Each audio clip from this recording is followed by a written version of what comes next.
சமூக வலைதளத்தில் சர்ச்சைக்குரிய கருத்துக்களை தெரிவித்து பிரபல்யமாகி நாடாளுமன்ற உறுப்பினராக தெரிவு செய்யப்பட்டுள்ள மருத்துவர் அர்ச்சுனா நாடாளுமன்றத்திலும் தனது செயற்பாடுகளால் சர்ச்சைக்குள் சிக்கியுள்ளார்.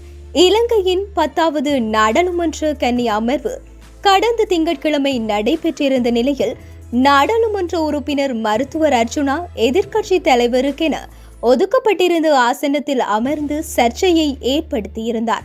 நாடாளுமன்ற பணியாளர்கள் அர்ச்சுனாவை வேறு இருக்கையில் அமருமாறு கோரிய போது அவர்களுடன் தர்க்கத்தில் ஈடுபட்டதுடன் வேறு ஆசனத்தில் அமர மறுப்பும் தெரிவித்திருந்தார்.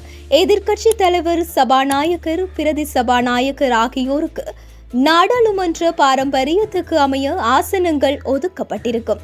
அவை ஒரு மரபாகவும் பேணப்பட்டு வருகின்றது.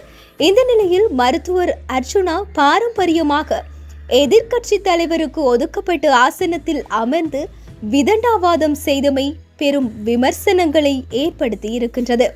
மறுபுறத்தில் இந்த சம்பவத்தை நாடாளுமன்றத்துக்குள் இருந்து நேரலையாக சமூக வலைதளத்தில் வெளியிட்டதும் பெரும் சர்ச்சையை ஏற்படுத்தி இருக்கின்றது.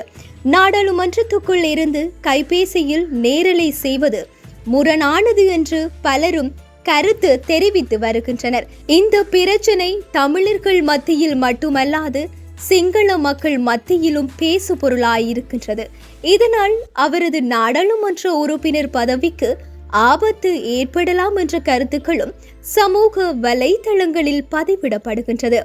நாடாளுமன்ற பாரம்பரியங்களை மீறி செயற்பட்ட நாடாளுமன்ற உறுப்பினர் அர்ச்சுனா மீது நடவடிக்கை எடுக்க வேண்டும் என்று தெற்கில் இருந்தும் குரல்கள் எழத் தொடங்கி இருக்கின்றன.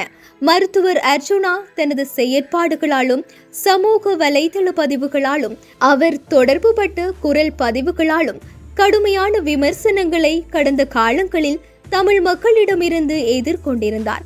தற்போது அவர் நாடாளுமன்ற உறுப்பினராக தெரிவு செய்யப்பட்டிருக்கும் நிலையில் அவரது செயற்பாடுகள் நாடளாவிய ரீதியில் விமர்சனத்துக்கும் கேலிக்கும் உள்ளாக்கப்பட்டு வருகின்றது.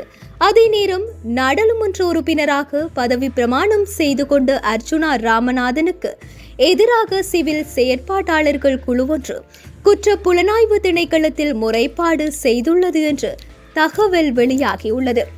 முகநூல் சமூக வலைதளத்தில் அவர் வெளியிட்டுள்ள அறிக்கையை விசாரிப்பதற்காக சிவில் ஆர்வலர்கள் இந்த முறைப்பாட்டை சமர்ப்பித்துள்ளனர்.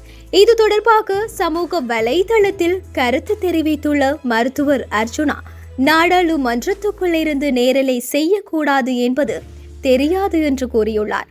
அதேவேளை தனது கட்சியை கட்டி எழுப்புவதற்கு புலம்பெயர் நாடுகளில் உள்ளவர்கள் நிதியுதவி செய்ய வேண்டும் என்றும் தெரிவித்துள்ளார்.